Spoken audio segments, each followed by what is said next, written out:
Hello all, welcome to minimalist Keerthu. వీడియోలో నేను 5 basic sustainability tips చెప్తాను నేను ఫాలో అయ్యేవి. First thing, carry your own water bottle. మెయిన్గా ఈ ప్లాస్టిక్ బాటిల్స్లో వాటర్ సేఫ్ కాదు అని చాలా దగ్గరలో ప్రూవ్ అయింది. మనం ఇంట్లోంచి క్యారీ చేసి కొంచెం రెస్పాన్సిబుల్గా ఉంటే చాలు, సేఫ్గా ఉంటాం. ఇక్కడ ఉంది కదా, ఇది నా స్టీల్ వాటర్ బాటిల్. మీ దగ్గర ప్లాస్టిక్ వాటర్ బాటిల్ ఉన్నా నో ప్రాబ్లం, బట్ అది క్యారీ చేస్తే రీఫిల్ చేసి యూస్ చేయొచ్చు, కొత్తవి కొనేసి యూస్ చేసి పడేయకుండా. Avoid plastic. ఈ విషయం మనం చాలా దగ్గరలో చదువుంటాం కదా, బట్ ప్రాక్టికల్గా ఇలా చేయడం చాలా కష్టం. టోటల్గా ప్లాస్టిక్ అయితే మనం అవాయిడ్ చేయలేం. సో నేను ఏం చేశానంటే, ఇలా ప్లాస్టిక్ కవర్స్ యూస్ చేసి పడేయకుండా క్లాత్ బ్యాగ్స్లో ఇన్వెస్ట్ చేశాను. అండ్ ఈ క్లాత్ బ్యాగ్స్ కూడా వేస్ట్ కాటన్ ఫ్యాబ్రిక్స్తో మ్యానుఫ్యాక్చర్ చేశారు. మేముండే ఏరియాలో every vegetable and fruit plastic బ్యాగ్స్తో ఇస్తారు. వాటి లైఫ్ టైం చాలా తక్కువ కదా, అందుకే నేను క్లాత్ బ్యాగ్స్ క్యారీ చేస్తాను. దీనివల్ల చాలామంది మాట్లాడతారనమాట వచ్చి, అండ్ ఆల్సో ఇన్స్పైర్ అవుతారు.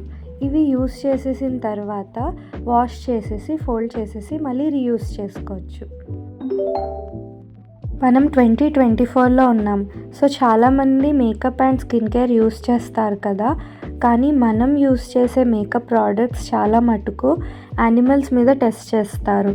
ఆ టెస్ట్ చేసిన తర్వాతే మనకి ఆ మార్కెట్లోకి తీసుకొస్తారు.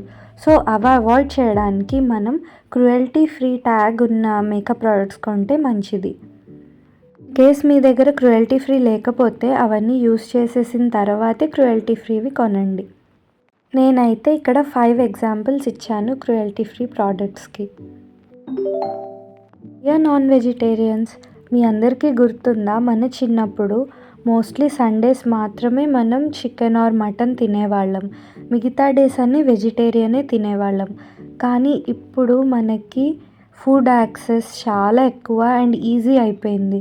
సో దానివల్ల మనం డేస్ అని లెక్క పెట్టుకోకుండా ఏ రోజు పడితే ఆ రోజు నాన్ వెజ్ తింటున్నాం. నేను కూడా అదే కేటగిరీ. ఆల్సో వీక్కి 3 to 4 days మన పెద్దవాళ్ళు నాన్ వెజ్ అసలు టచ్ చేయకూడదు అని చెప్పేవాళ్ళు. నాకైతే అలా చెప్తే చాలా కోపం వచ్చేది. ఎందుకు కంట్రోల్ చేస్తున్నారు, నచ్చింది ఎందుకు తిననివ్వట్లేదు అని అనిపించేది. కానీ తర్వాత అర్థమైంది, వాళ్ళు బ్యాలెన్స్ చేస్తున్నారు నేచర్ని. అప్పట్లో ఇంత డిమాండ్ లేకపోవడం వల్ల మీట్ అనేది న్యాచురల్గా ప్రొడ్యూస్ చేసేవాళ్ళు, అండ్ ఆల్సో షాప్స్కి వెళ్తే అయిపోయింది అనేవాళ్ళు. కానీ ఇప్పుడు డిమాండ్ పెరిగిపోవడం వల్ల చాలా ఎక్కువగా ఆర్టిఫిషియల్ మెథడ్స్తో ప్రొడ్యూస్ చేస్తున్నారు. ఇదంతా ఆలోచించిన తర్వాత నేనేం డిసైడ్ అయ్యానంటే, at least 3 to 4 months in a year non veg touch చేయకూడదు, అండ్ మిగతా టైం కూడా లిమిటెడ్గా తినాలి అని. ఇంకా అప్పుడు మన నాన్ వెజ్ క్రేవింగ్స్ కూడా సాటిస్ఫై అయిపోతాయి, అండ్ ఆల్సో నేచర్లో బ్యాలెన్స్ కూడా ఉంటుంది, ఓవర్ ప్రొడక్షన్ లేకుండా. మీకు ఈ ఐడియా ఎలా అనిపించిందో నాకు చెప్పండి. ఇక్కడ అయితే నేను పన్నీర్ మంచూరియా ప్రిపేర్ చేస్తున్నాను, అండ్ అది చాలా బాగా వచ్చింది. అండ్ నెక్స్ట్ వన్ వచ్చేసి కన్జ్యూమ్ లెస్ వాటర్. తాగడానికైతే కాదు, కానీ బాతింగ్కి, యుటెన్సిల్స్ వాష్ చేయడానికి and any other external work, దానికి మనం వాటర్ తక్కువ యూస్ చేయాలి. మేముండే ప్లేస్లో వాటర్ ఎంత యూస్ చేస్తే బిల్ అంత వస్తుంది. వరల్డ్ మొత్తంలో ఇలాంటి రూల్ పెడితే అందరూ తప్పకుండా జాగ్రత్తగా వాటర్ యూస్ చేస్తారేమో. మెయిన్గా యుటెన్సిల్స్ వాష్ చేసినప్పుడు చాలామంది రన్నింగ్ వాటర్ ఓపెన్ చేసేసి ఉంచుతారు.